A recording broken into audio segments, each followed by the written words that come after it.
truth we can't hide. We're the source you lean on, reliable and strong. Get your news from us, where you truly belong.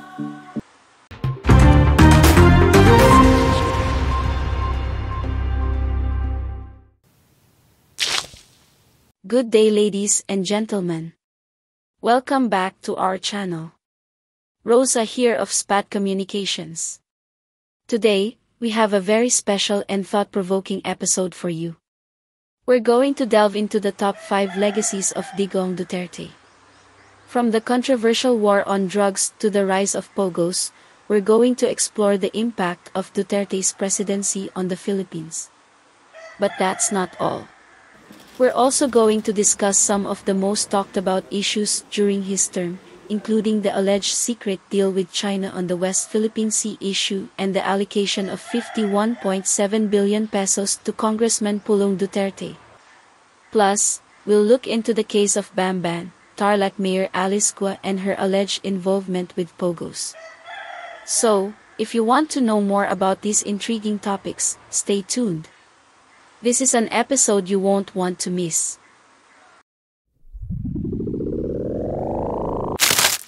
Hello everyone, welcome to SPAT Communications, your channel for reliable, relevant and accurate information regarding sports, surveys, statistics, science, politics, people, lifestyle, arts, travel and technology.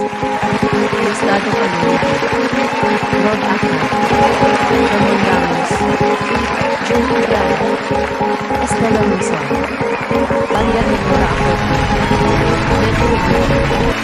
Jun Naranjo. Kanino daw napupunta ang pera? Eddie. Sino si Eddie? Wala ka na ba ibang argumento maisip sa utak mo?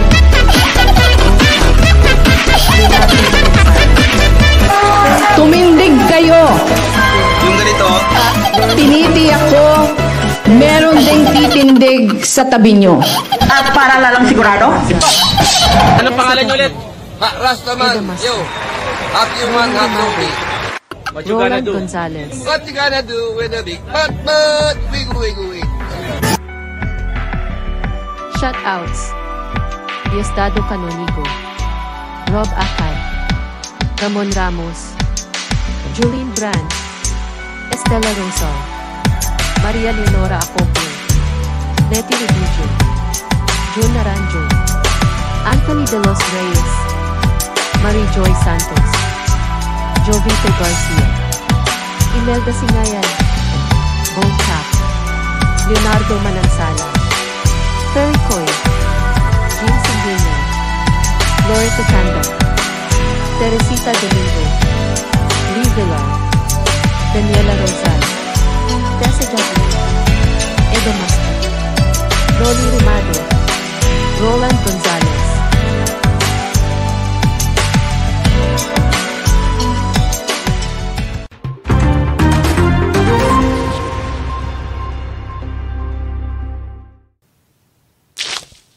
But before we start, may we make a request to please don't skip ads. And for those who have not subscribed and followed yet to please do so. Kindly click the notification bell for you to be informed of fresh updates. Please help fight fake news by sharing this video. Please join our channel membership. By being channel members, you would have amazing perks and discounts on merchandise and products. Thank you. Noong nakaraang taon, tuluyan na isinara ang mahigit 30 ektaryang resort. Sinisimulan na ang paggawa ng Pogo Hub na tinatayang aabot sa 70 ektarya. Mas malaki ito sa Intramuros sa Maynila na nasa 64 na ektarya. Sinakop na nila kasi sabi nila 10 ektarya daw idadagdag papunta raw sa Cavite City yung dagdag nila pag ganun eh. Hindi na makakadaan doon. Ngayon hinukayan kami dito ng daanan, sila mismo nagpahukay. Mali naman yung yung tambak nila. Doon tinambak sa gitna, makitid yung daanan. Napakaliit. Pag 2 bangka magsalubong, halos hindi makadaan eh. Pinagmamawalan na rin umano silang dumaan sa ilang parte ng ilog para mangisda. Sagutan, siyempre sumasagot din kami na hindi naman kayo magnanakaw. Eh sinabi naman namin, wala pa kayo rito, dito na kami naglalambat eh. Ito lang hanap buhay namin, dagat. Sa takot masita, sumusunod na lang ang mga mangingisda rito. Nagtitiis sa kakaunting huli. Nagkalahati umano ang dating kinikita. Ngayon, 400 kada araw na lamang ang pinagkakasya ni Randy para sa buong pamilya. Kung wala na talagang mahuli, wala na. Pilitan talaga maghanap ng ibang trabaho na lang. The Philippine offshore gaming operators or POGO industry has been the unwitting poster child for Philippine-China relations. In the good times, it's been called a new driver for economic activity. In the bad times, it's been called a Trojan horse for espionage. Let's take a look at the economic impact of POGO and the closer ties with China fostered under President Rodrigo Duterte. Now, POGOs are estimated to employ some 200,000 Chinese nationals, but the Philippine government is still looking for an effective way to properly document them. As of 2018, government data show only 33,000 Chinese individuals have been given alien employment permits. Kinuwestiyon ng ilang senador ang pagkatao ni Bamban Tarlac Mayor Alice Guo na may koneksyon umano sa isang ni-raid na POGO sa lalawigan. Lumalabas sa investigasyon na walang record of birth sa ospital si Guo at wala ring mga dokumentong nag-aral siya. Nakatutok si Mav Gonzalez. She lied. There were several questions where she lied. Yung pinaka-stark and shocking example ay yung dininay niya na may connection siya sa Hongsheng. Nandun na nga sa mga dokumento ng municipal government na siya ngayon ang pinuno. Kung nagsinungaling siya sa isang napaka-obvious na bagay, wow! Kaduda-duda para sa chairperson ng Senate Committee on Women and Children ang pagkatao ni Bamban Mayor Alice Guo. Sa pagdinig kahapon, lumabas na walang hospital record of birth si Guo at ang kanyang certificate of live birth nirehistro noong 17 taong gulang na siya. Base sa birth certificate niya, Pilipino ang tatay niya. Pero sa mga negosyo, declared ang tatay bilang Chinese. Ang alam ko po sa tatay ko po ay half Chinese, half Filipino po. Bakit po na-delay yung pag-register ng birth nyo? Your Honor, i-check ko po, tapos balikan ko po kayo. Bakit at 17 pa lamang ni-register yung birth ninyo? At saan pala po kayo ipinanganak? Sa ospital ba? Sa bahay ba? Sa lying-in clinic ba? Your Honor, ang sinabi po sa akin sa bahay po. Sa bahay. Saan po yung bahay ninyo nung ipinanganak kayo? Hindi ko na po... Wala ring dokumentong nag-aral si Guo dahil homeschooled umano siya. Tanong ni Hontiveros, Chinese national ba si Guo?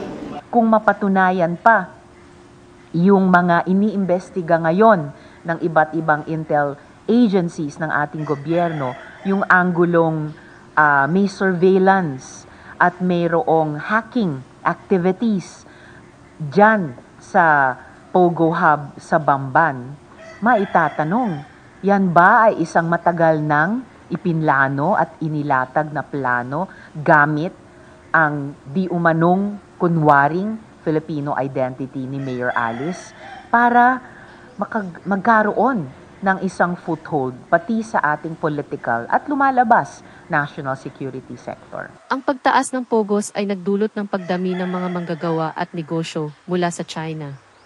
Parang naaapektuhan ang ating lokal na industriya at komunidad.